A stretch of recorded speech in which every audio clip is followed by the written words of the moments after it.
มีหลายคนถามจอยว่าจอยมาข่าวนี้กินได้บ่เฮ็ดแนวใดกินเฮ็ดแนวกินให้เบิ่งแหน่อยากรู้ว่าเฮ็ดแนวใดกินเฮ็ดกินได้จักวิธีหลายวิธีบ่หรือว่าน้อยวิธีก็คืออยากบอกว่ามะขามนี่เฮ็ดกินได้หลายวิธีเลยแหละแต่เฮามักเลยซึ่งมื้อนี้จอยก็สิเอามะขามมานึ่งใส่ข้าวให้ทุกคนเบิ่งแบบง่ายๆเผื่อผู้ใดอยากเฮ็ดตามเด้อจอยก็ไปค้นหาเบิ่งในโซเชียลอันในโซเชียลมาแหละ ก็คือบ่ค่อยได้เฮ็ดกินดอกอันนี้เป็นครั้งแรกของจอยคือการจอยก็เอามานึ่งใส่ข้าวแล้วเป็นจังไดเบิ่งคลิปยามกันเลยเด้อเวลาก็ไปเบิ่งกันเลยสบายดีทุกคนมื้อนี้จอยก็คือเอามาข้าวมาเฮ็ดแนวกินให้เบิ่งเด้อมีหลายคนถามจอยมาว่าจอยมาข้าวนี่เฮ็ดแนวใดกินเฮ็ดแนวกินให้กินอันเบิ่งแหน่มื้อนี้จอยก็คือจะเอามาข้าวมานึ่งใส่ข้าวทุกคนก่อนหน้านี้อยู่บ้านจอยมาข้าวเขาก็เฮ็ดมกอย่างเดียวแต่ว่าจอยก็บ่ฮู้ว่าเฮ็ดแนวใดกินได้แน่จอยก็ลองไปค้นหาเบิ่งในโซเชียลใน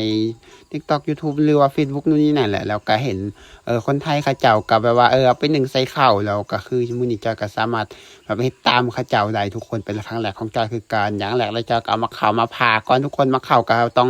ปล่อยถ่ายให้มันสุกก่อนในมะขามนี้อยู่บ้านทุกคนก็น่าจะได้ปลูกเอาแม่นบ่แต่ว่าอยู่บ้านจอยนี่คือบ่ได้ปลูกเลยเด้อมันออกตามเรียบให้เรียบนาคือโคตรมีหลายเลยทุกคนสมัยก่อนจะปลูกอยู่แล้วตอนสมัยนี้คือแบบ คือบ่ค่อยได้ปลูกนะมันจะออกเครือเก่าแน่แล้วก็สิออกแบบว่าแก่นมันตกแล้วมันก็ออกใหม่แน่แบบนี้นะอันนี้ก็คือเอามักสุกมาแล้วทุกคนมันสุกมากับสีแดงแล้วแบบนี้แหละหลังจากจะเอามาแล้วจะก็มาแกะเอาแก่นทั้งในมันแล้วก็เอาอันเปลือกแบบว่าวันสีแดงเขาสิกินได้ทุกคนอันสีแดงมันจะกินได้เด้อแล้วอันสีดำนี่ก็คือจะเป็นแก่นมันจะกระเซียนขูดเอาแต่แนวที่มันจะกินได้คือจะเป็นเจ้าเบ่าจังไดวะ จะบอกทางในมันบอกจังไดวะมันสีแดงนี่ไหม เอาก็คือแก่นมันเอาทุกคนจอยก็จะเอาน้อยหนึ่งเอาจอยจะไปหนึ่งใส่เข่าเด้ออันนี้แบบอันส่วนที่เหลือก็ไม่เท่าจอยก็ว่าเอาไปให้พี่น้องได้เห็นพี่น้องก็บอกว่าอยากเอาไปกินเพราะว่าส่วนหลายแล้วเขาจะเอาแต่หมอกอย่างเดียวเลยอยู่บ้านจอยเขาสิหมอกกินก็คือหมอกปลานี่เด้เขาจะคือหมอกปลาดุกนะแต่จอยแถมมือนี้จะมาให้วิธีใหม่ให้แม่เฒ่าเบิ่งแม่เฒ่าก็ว่าบ่เคยเห็นจากเถื่อลองเฮ็ดเบิ่งว่าสิเป็นกินบ่ว่าซั่นมื้อนี้จอยก็เลยเอามาหนึ่งใส่ข้าวทุกคนยังแรกเลยเขาก็ต้องเอาข้าวสารมาข้าวที่เขาหมาไว้ให้มันไหนแล้วทุกคนเราก็เอาเอามาข้าวมาบีบไว้เอามาข้าวมาแกะได้แล้วเขาก็ต่อมาก็สามารถเอาข้าวสารมาข้าวสารที่เขาหมามันเขาพร้อมจะหนึ่งแล้วหลังจากนั้นแล้วก็เกี่ยมเอามาผสมกันทุกคนแต่ว่าอย่างแรกเขาจะต้องเอาเกลือใส่มะเข้าแล้วก็บีบให้มันเข้ากันอย่างที่ในคลิปเลยแล้วก็บีบเข้าไปแบบว่าบีบมะเข้าให้มันหมุนแบบว่าเอาหนามมันนะเพราะว่าจอยเห็นข้าเจ้าเห็นนะข้าเจ้าจะเอาหนามมันแล้วก็สามารถเอาไปใส่เข่าได้เอาไปใส่เข่าที่เราพร้อมจะหนึ่งนะทุกคนหลังจากนี้เราบีบไปโดนสักพักหนึ่งมันก็มันก็ได้มาแล้วมาข้างหนามมาเข่าหลังจากนั้นจอยก็คือเอามาถอกใส่หมูแม่เฒ่าจะบอกว่าไม่ต้องยากเดี๋ยวเอามาใส่หมูตอนแรกเขาก็บอกว่าใส่อย่างแม่เฒ่าว่าเอาใส่หมูเลยว่าสันหลังจากนั้นใส่หมูแล้วก็บีบเอาแต่หนามมันใส่ในเข่าเลยทุกคนกับบีบเอาหนามมันใส่ในเข่าเพราะว่าให้เข่ามันเป็นสีแดงแล้วกับสีหนึ่งแบบนี้นะเอาเกลือใส่น้อยหนึ่งเลยเพราะว่าพวกอันคันแบบตามที่เขาเบิ่งแต่บางคนกับเฮ็ดเขาต้มทุกคนเดี๋ยวมื้อหน้าจอยก็สิลองเอาเฮ็ดเขาต้มอันนี้จอยสิเอามาหนึ่งก่อนเอามาหนึ่งแบบเขากินแบบปกตินี่แหละหนึ่งให้มันเป็นสีมักเขาทุกคนหลังจากนี้เราก็แล้วก็ใส่ให้เขาเกี่ยมชิ้นหนึ่งเลยใส่ให้เขาเกี่ยมชิ้นหนึ่งแล้วทุกคนอันนี้ก็คือจะเป็นน้ำเบิ่งน้ำมันก็ย่อยออกเพราะว่าจะเอาน้ำใส่ลายนะมันก็เลยย่อยออกเมื่อหลังจากนี้เราต่อมาเกี่ยมขางหม้อหนึ่งเลยทุกคนขางหม้อหนึ่งชิ้นหนึ่งเอาก็คือนึ่งเขาปกตินั่นแหละนี่เราก็เอาให้เข่าขึ้นหลังจากนั้นก็พยายามดังไฟใส่เรื่อยๆนี่นะแล้วก็เอาเครื่อ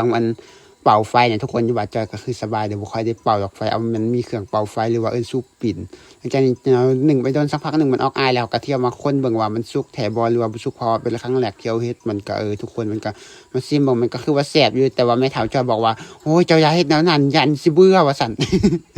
เพราะว่าแม่เฒ่าบ่เคยเฮ็ดจักเทื่อเนาะเขาก็ว่ามีแต่จะหมอกกินหมากมันซื่อๆบ่ได้หมอกใส่ข้าวแบบนี้นะครับใส่แต่ข้าวเบื่อซื่อๆแล้วมื้อนี้จอยก็เลยมาเฮ็ดให้กินแบบอันง่ายๆเบิ่งทุกคนมานึ่งใส่ข้าวเบิ่งมันก็เป็นสีขาวออกมากะกลายจากสีขาวก็กลายเป็นสีเหลืองโคตรงามนะทุกคนแบบว่าเป็นครั้งแรกเลยแล้วที่เห็นแล้วแม่เฒ่าจอยว่ามันแซ่บอยู่เด้แม่เฒ่าอยากเฮ็ดอันใหม่มื้อหน้าเอามาเฮ็ดเอาใส่น้ำตาลเด้อเทื่อนี้บ่ได้ใส่น้ำตาลว่าซั่นแม่เฒ่าจอยบอกว่ามันแซ่บแฮงมื้อหน้าเอามาใส่น้ำตาลลองเนาะคือสิแซ่บว่าซั่นก็เลย จอยก็ว่าเดี๋ยวมื้อหน้าจังเฮ็ดให้กินมื้อนี้ก็เฮ็ดน้อยๆเฮ็ดลองเบิ่งพอเป็นครั้งแรกมาเฮ็ดนี่ก็คือทุกคนสีขาวแบบคือโคตรงามเลยนะสมกับคำว่ามาข่าวออกมาก็คือแบบว่าคือจังว่าเฮาข่าวใส่ไข่นะทุกคนมันเป็นสีขาวบ่แม่นสีขาวสีเหลืองแบบนี้เลยคือโคตรงามเลยเฮาก็ให้แม่เฒ่าเป็นคนเฒ่าทุกคน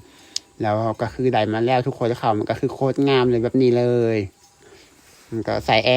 บเราก็สามารถเอากินได้แม่เฒ่าจอยบอกว่ามันแสบหนุ่มดีมันโคตรแสบเลยว่ะกันหนุ่มหอมนิดนึงแล้วสันอันแม่เฒ่าจอยก็บอกว่าเอาแบ่งไปแหนเด็กหน่อยอันแบบในหมู่บ้านกินแน่ไปให้หลานกินแน่จอยก็เลยแบบแบ่งเอาครึ่งหนึ่งเผื่อมาให้หลานกินก็คือลูกของน้องชายของแม่แล้วก็ของหลานเด็กน้อยทั้งสองแล้วอันนี้ก็คือจะเป็นแม่เฒ่าด้วยทุกคนแม่เฒ่าอันนี้ก็คือจะเป็นแม่ของแม่จอยเด้อก็คือคุณยายนั่นแหละอันส่วนแม่เฒ่าอันที่จอยยันถ่ายคลิปนำก็คือจะเป็นแม่ของพ่อจอยอันนี้ก็คือจะเป็นแม่ของแม่จอยเด้ออันนี้คือแม่เฒ่าเขาคือการแล้วจะเหนียวก็คือแล้วสำหรับคลิปตัวนี้จ้าก็จะได้ขอจบสำนีเลยทุกคนสำหรับผู้ใดที่มักคลิปแบบนี้ก็อย่าลืมกดไลค์กดแชร์กดติดตามไปจอยเด้อเพื่อผู้ใดอยากให้ตามก็สามารถเอาไปเฮ็ดได้แสบแห้งเลยทุกคนแล้วพบกันในคลิปหน้าเด้อเวลาไปบ๊ายบาย